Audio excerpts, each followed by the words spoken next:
Welcome to South Dakota HOSA's The Pulse. Today we sit down with Shouri, a first-year medical student at the University of South Dakota.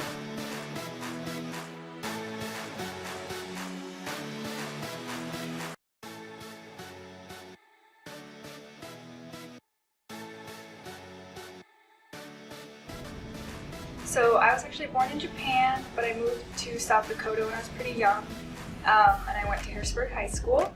I'm a first-year medical student now. I decided on my career path maybe a little bit later in the game than other people might.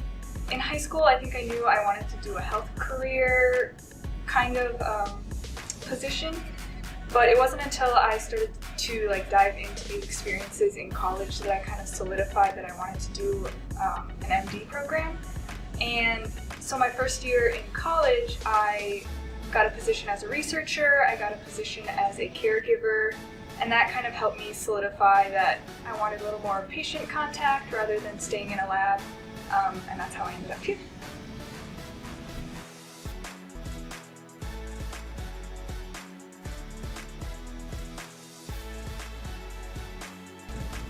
One thing that I'm most excited for is to be able to see patients. Right now we're doing a lot of the books kind of work, a lot of classroom work, and especially now when it's the midst of COVID, I'm really excited to get to interact with patients again.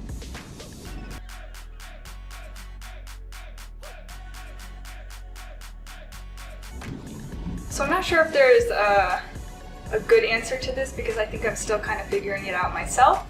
But one thing that I have been doing that has been keeping me on track is I will put everything into my calendar on my phone, and it's a literal hour-by-hour schedule for me. And one thing that's helped me is I've recently done this, is I will schedule out exactly what I'm going to study for a certain amount of hours. That way I don't just commit to, quote, studying time. I have certain goals to accomplish within that studying time.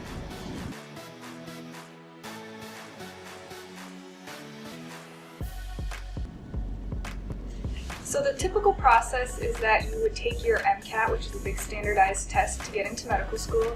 You'll take that usually around June, and then you start your application, and by the end of July you should be finishing up your application. Usually the window is a little longer, but to be a competitive applicant you should get in your application as soon as you can.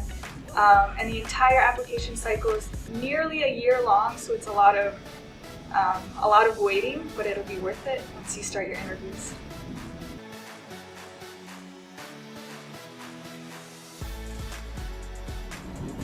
So my tips for high school students, one that's a little bit more generic that's really important is that you should be getting medical experience. So whether that's being a certified nurse assistant, whether it's becoming certified as an EMT, those are going to be really valuable experiences that the admission staff is going to be looking for.